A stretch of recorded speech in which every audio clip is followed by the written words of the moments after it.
and welcome to my channel, Coaching with Marina. So it's a special time of the year and it's really a time when we can reflect. We can really start thinking in terms of the intention that we want to set for the upcoming year. And despite all the dreadful things and horrible things in the world, the new year is coming. New time is coming. New days are coming. And they will be better than before. Today I would like to speak about a topic, a special topic, which is called accepting our thoughts. And second thing, what I will be speaking about in this video is the intention that I set for myself for the upcoming year, and there will be an invitation as well for you to think of your own intention, of your own word, for your own phrase, for your own image for the upcoming year. So let's start unraveling the subject, accepting our thoughts.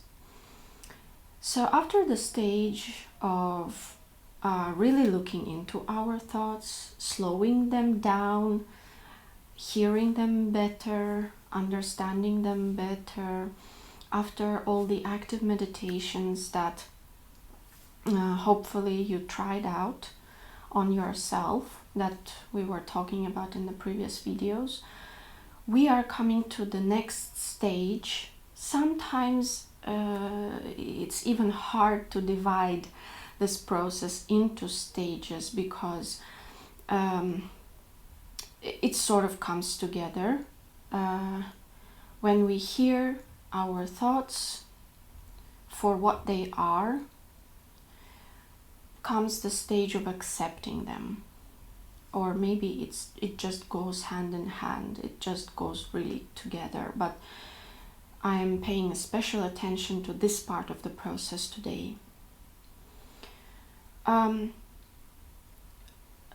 It's already obvious for all of us that while we do what we do day after day, while we are receiving all the information that there is, while we are so much disturbed by all the signals from the outside, we really tend to lose touch with our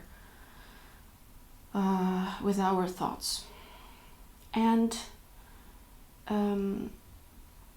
this leads to different things like forgetting who we really are, really forgetting sometimes by being distracted from that center of gravity. We tend to avoid looking into our thoughts, and we fall into these sort of sleep that continues and continues and continues non-stop and leads to the autopilot life. And after several attempts and techniques that we try to use here, when we again connect to our thoughts for the first time in a while, it can be painful to hear your own thoughts.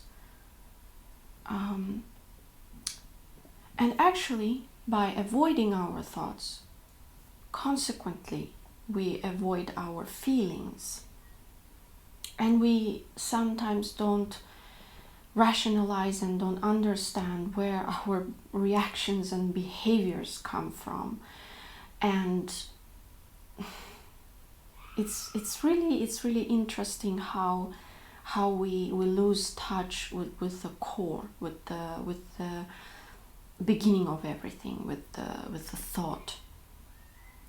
So when we really connect back again with our real thoughts,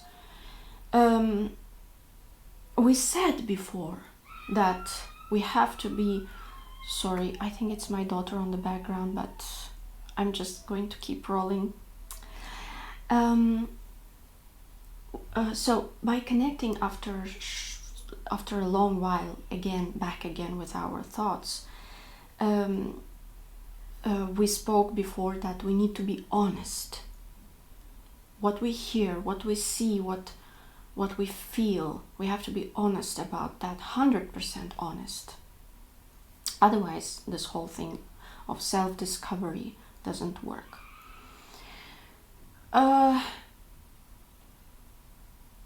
at the same time, we have to be really objective. Objective. This is what I really think we have to say to ourselves. We have to be sort of impersonal.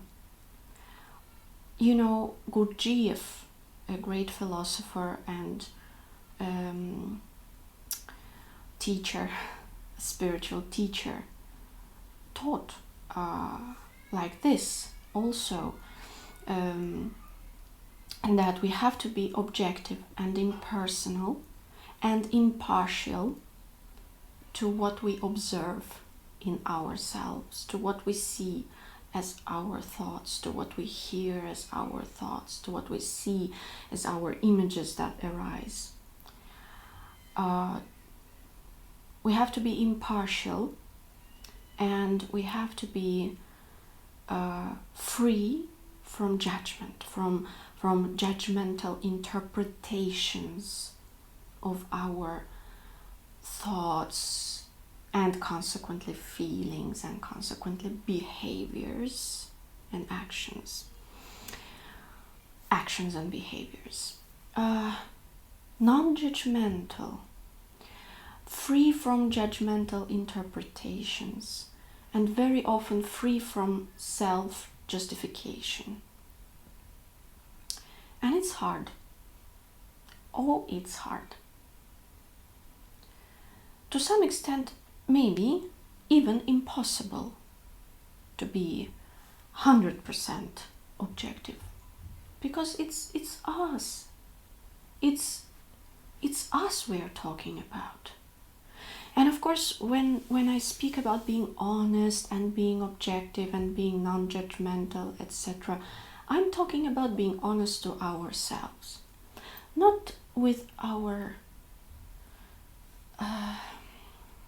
of course we have to be honest with our coaches. If you're working with a coach, you have to be honest with your coach, you have to be honest with your psychologist, or if you're working with someone, if you want to get to a result. But first of all, of course, it comes from being honest with ourselves, and this is, I find, is the hardest part. Like, sometimes we really can discover that after hearing our thoughts and discovering the emotions, connecting back to the emotions and seeing what kind of actions or behaviors it leads to, we may discover different behaviors like avoidance, avoidance of certain circumstances, situations, for example, when we have to put ourselves out there and show what we've got, because we are afraid of rejection, first of all. We can discover millions of things. We can discover that suddenly we behave as a victim. And it's hard to accept these things. We can understand, suddenly realize with like an insight that we are jealous. We're jealous of other people, people's success, people's relationships, whatever. We can discover the depth of really the negativity that we approach life with, and still we insist that we are being optimistic, which is not true. And these things and other things are really hard to accept. Whether you're working with a coach or any other specialist, or whether you're working with yourself, when you see this mirror in front of you, and you might not like what you see. Just like Dorian Gray didn't like, in Oscar Wilde's book, didn't like the portrait. I mean, he liked the initial portrait, but he didn't like the changes in the portrait that he saw. Of course, I'm not speaking about these really deep sins of the soul that Oscar Wilde was talking about. I'm just talking about lighter things, simpler things, like we might not like the behavior that we see, how we behave. We might not like what we think. We might not like, and to be impartial and impersonal and free of judgment, and kind of detach ourselves from the fact that it's our thoughts, is really crucial here. But I would add to it that we at the same time have to be kind to ourselves and let ourselves be, let ourselves have all these thoughts, and just, accept them, and be tolerant and be kind and be loving to ourselves. It's ourselves that we're talking about. It's how our nature is. And this is really it. This is what I wanted to say, because only through this acceptance and through this objective approach, something similar to the approach of a scientist who in a laboratory analyzes some part of a bioactive substance through a microscope. This scientist is not afraid of what he sees there. He's just curious to find more and more and more, and to work with it. And only like this, only through being objective and impersonal and non-judgmental and kind and accepting your thoughts, you can really work with them and change them for better ones, improve them, and improve yourself and grow.